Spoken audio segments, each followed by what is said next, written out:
Bien, Bea, bueno, muchas gracias. Le mandamos un beso a Juli y voy a aprovechar, le mando un beso a Anita, mi sobrina, que hoy también va a jurar la bandera en Maldonado.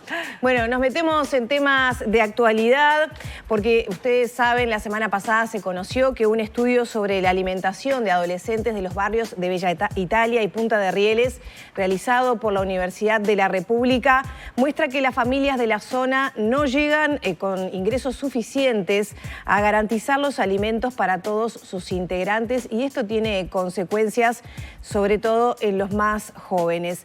Para dialogar sobre esto recibimos en Arriba Gente a la coordinadora del Observatorio de Derecho a la Alimentación de la Escuela de Nutrición de la UDELAR, a Alejandra Girona. Bienvenida, Alejandra. ¿Qué tal? Buen día. Buen día.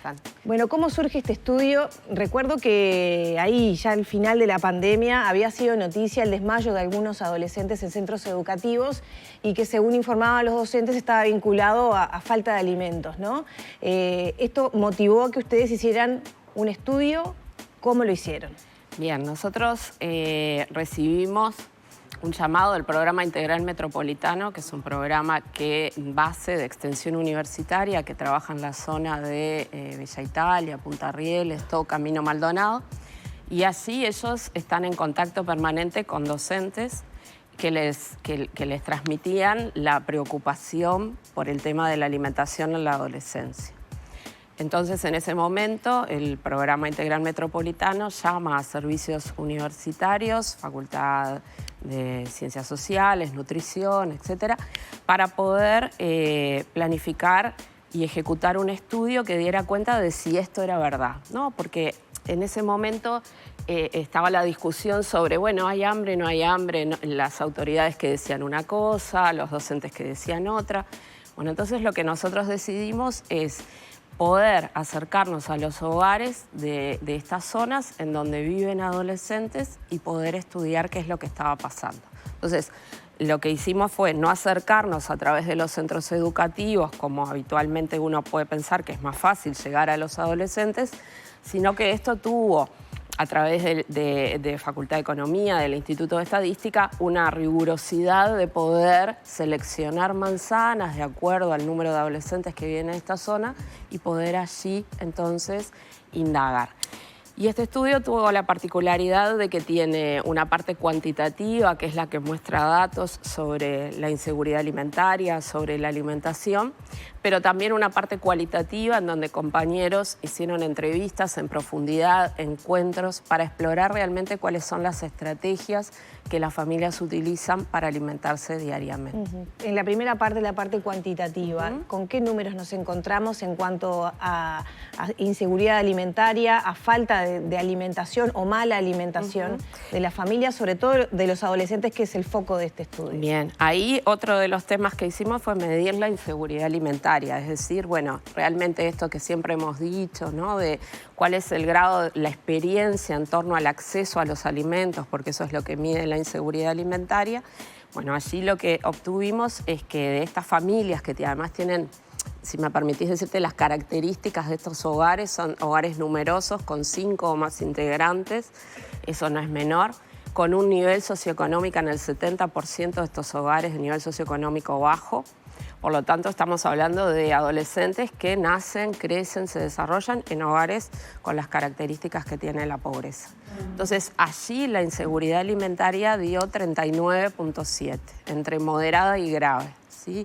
Quiere decir que lo que relatan estas familias es que tienen problemas para acceder y en donde cambiaron la cantidad y en donde un 12% relata haber tenido episodios de hambre o de haberse salteado comidas en ese hogar por falta de alimentos. Por lo tanto, es una situación, un 40% de estos hogares viven en un grado de inseguridad alimentaria. ¿Qué tan trasladable es esa muestra que ustedes nos dicen que realizaron a la realidad de los dos barrios?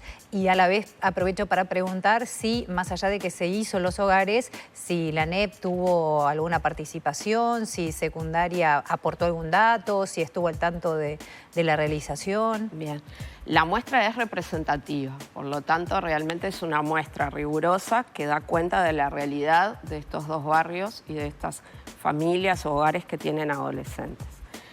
Lo otro es que no, porque como nosotros trabajamos con los hogares directamente, no evitamos todo lo que tenía que ver con los permisos, con las autorizaciones, si hubiésemos hecho este estudio en los centros educativos. Y por otro lado, porque ya había datos vinculados a los centros educativos y a nosotros lo que nos interesaba era ver la realidad de los adolescentes escolarizados y no escolarizados.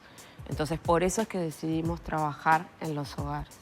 Alejandra, para hacerlo bien concreto, ¿qué comen estos hogares? ¿Cómo resuelven? Teníamos el dato el otro día de un informe del Instituto Cuesta Duarte que hay 100.000 personas más que ganan por debajo de los 25.000 pesos. Acá pusimos número, una canasta, ¿no? Que era 9.000 pesos por persona. 9.300 la canasta pesos básica con todo cubriendo todos los rubros alimenticios en las porciones diarias que se tienen que consumir. Concretamente, ¿cómo hacen esas familias? ¿Qué consumen? ¿Qué comen?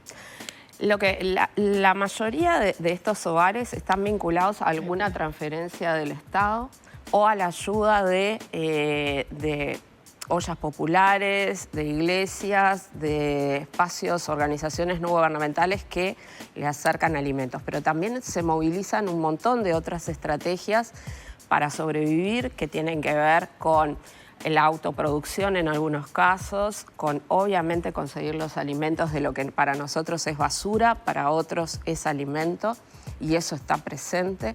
Hay un montón, la ayuda familiar en estos hogares, la solidaridad y la ayuda entre la familia es muy importante. Entonces, así es donde van obteniendo los alimentos.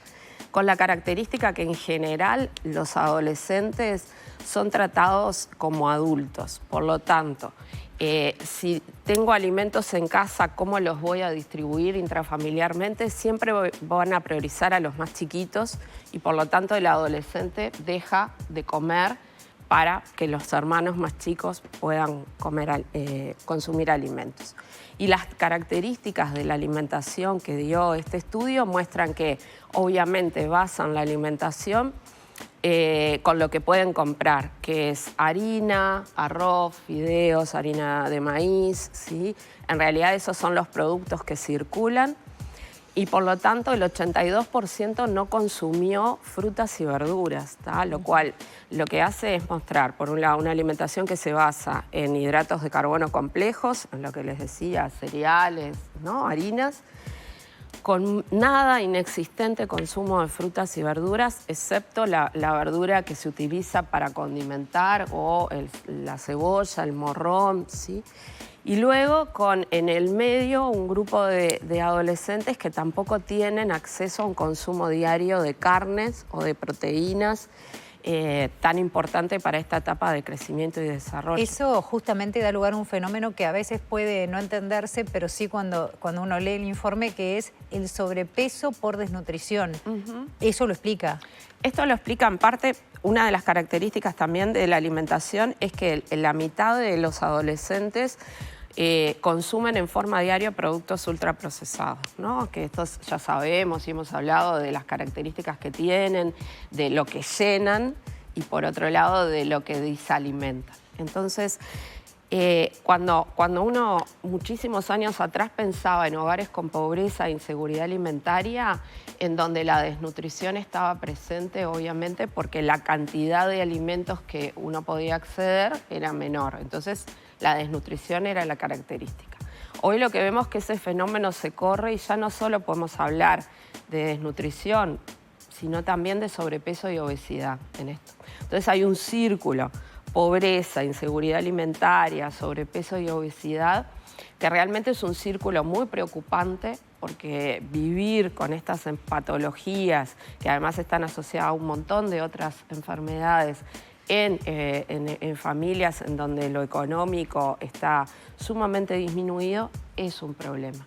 Y en estos hogares dio que un 28% tenían estos adolescentes sobrepeso u obesidad y a su vez un 5.4% tiene afectada su altura. Cuando decimos que este 5.4 tiene afectada su altura, está hablando de la historia de estos adolescentes, ¿no? Claro, como tú decías, vienen de familias muy pobres desde el inicio, ¿no? O sea, desde el inicio de sus vidas, y entonces la altura es el mejor indicador de cómo va un país en materia de derecho a la alimentación, derecho a la salud. Cuando vos te encontrás que tenés un 5.4 de adolescentes con alturas afectadas, esto tiene que ver justamente con eso, con la historia de estos gurises en cuanto a, entre otras cosas, la alimentación. Y en el sentido también que los padres vivieron lo mismo, los abuelos también. Eso es bien importante que lo mencionás, porque en las entrevistas en profundidad sale esto de la historia del hambre en estos hogares, ¿no?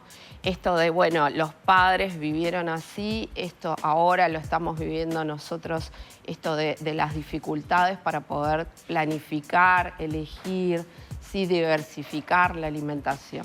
Y esto no es menor, porque hay que pensar que nosotras que tenemos la posibilidad hoy de decidir qué vamos a comer hoy, mañana, ¿no? Estas familias son historias de vida de muchísimo tiempo, en donde se ha vulnerado el derecho a una alimentación crónicamente. Y que lleva también a que los más chicos tengan que salir a buscar el alimento, ¿no?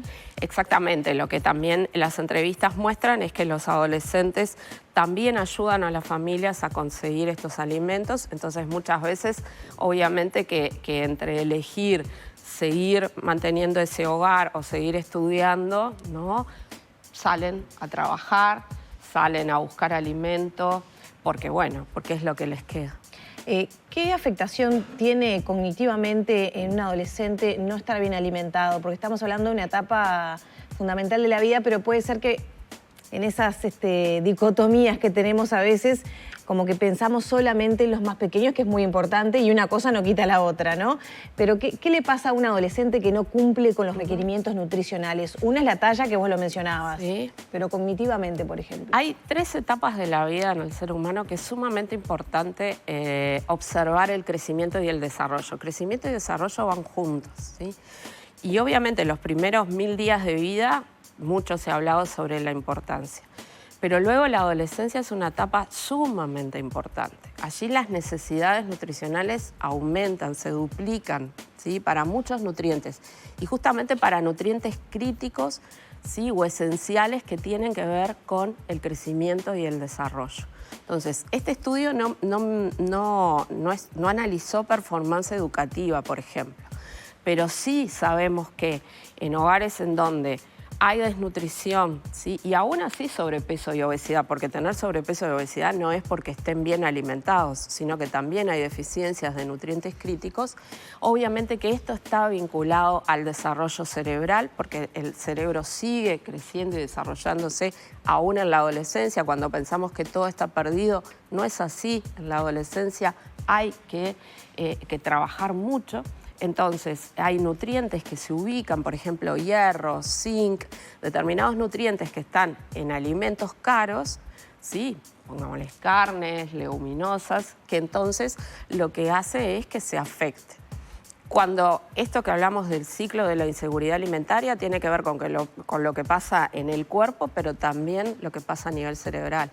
Y si yo tengo menor performance educativa, tengo menores posibilidades de trabajos mejores remunerados y otra vez ese círculo de estos gurises que además en poco tiempo van a ser mamás y papás, ¿no? Porque la reproducción en el país se sostiene en la población pobre. ¿Cómo se podría comenzar a solucionar esto? El MIDES está trabajando en un nuevo sistema de alimentación de distribución territorial, ya está haciendo eco, por ejemplo, en estas familias, no sé ustedes cómo lo ven, y la otra, los liceos deberían tener comedor y dar alimentación. Supuestamente existe y existe en situaciones críticas, pero parece no llegar a toda esta gente, por lo menos. Y nosotros, de los datos que tenemos de todas estas familias, solo un 29% accede a comedor o beca cantina, ¿tá? Que es decir, un adolescente que tiene que trasladarse al comedor de la escuela, con lo que significa eso también para la etapa del adolescente, ir a sentarse en un comedor escolar a recibir alimentos. De todas formas es un 29%, por lo tanto queda un montón de adolescentes que no tienen acceso a un programa de alimentación escolar o en este caso adolescente. Quizás estos datos que se vienen repitiendo y que ya no le podemos echar la culpa al COVID, ¿sí? Porque en un país en donde la riqueza sigue estando presente y mejorando algunos indicadores, deberían pensarse por lo menos en algunos programas de alimentación para los adolescentes en lugares focalizados, quizás en lugares en donde la concentración de la inseguridad alimentaria está muy presente. Girona, no puedo evitar pensar, excede seguro este estudio que fue realizado previamente, pero el impacto que está teniendo seguramente en estas familias la crisis por el agua, el acceso, el tema justamente del sobrepeso, mayor salinidad, etcétera, etcétera, etcétera. Más allá de que no debe estar incluido, supongo, pero ¿cómo lo ven ustedes desde la Escuela de Nutrición? Bien, nosotros, claro, cuando aplicamos este estudio, el tema de la inseguridad hídrica no estaba presente. Por lo tanto, ahora es uno de los indicadores que vamos a empezar a colocar en los estudios que tiene que ver con el acceso al agua. No obstante, nosotros lo venimos diciendo desde el primer día que la situación de crisis hídrica y de inseguridad hídrica no debería prolongarse muchísimo más el acceso, porque lo que sabemos hoy es que este tipo de alimentación, en donde yo te digo que el 52% consume en forma diaria productos ultraprocesados, te estoy diciendo que están consumiendo un montón de sodio, ¿sí? Que si se suma a la alimentación y al agua que consumen de la canilla, porque en estos hogares es imposible sostener la compra de bidones o de agua embotellada para consumir, entonces a largo plazo obviamente que estamos superando las recomendaciones en cuanto a sodio. Pienso también, hay algunos planes que están asegurando 2 litros para poblaciones vulnerables, pero no creo que siempre queden comprendidos en... No siempre quedan comprendidos a todo el hogar, sino que aquellos menores de 6 meses que consumen fórmulas infantiles exclusivamente, embarazadas, bueno, obviamente hipertensos. Por lo tanto, el resto de la población y en esta situación siguen consumiendo el agua de la canilla. Ya para cerrar, y a propósito del agua, otros componentes aparte del sodio, como los cloruros, como los trialometanos, podrían afectar, se sabe que pueden afectar la salud a largo plazo, pero ¿tiene un efecto inmediato de robar algún nutriente de alimentos? ¿O está estudiado eso? En realidad la biodisponibilidad, eso que vos decís, es cuánto de lo que consumo yo aprovecho. La biodisponibilidad de los nutrientes. En general no está estudiado en estos casos. Todos estos fenómenos son muy nuevos en el país. Ni siquiera tenemos hoy datos de acceso al agua y qué está haciendo y cómo está consumiendo la gente.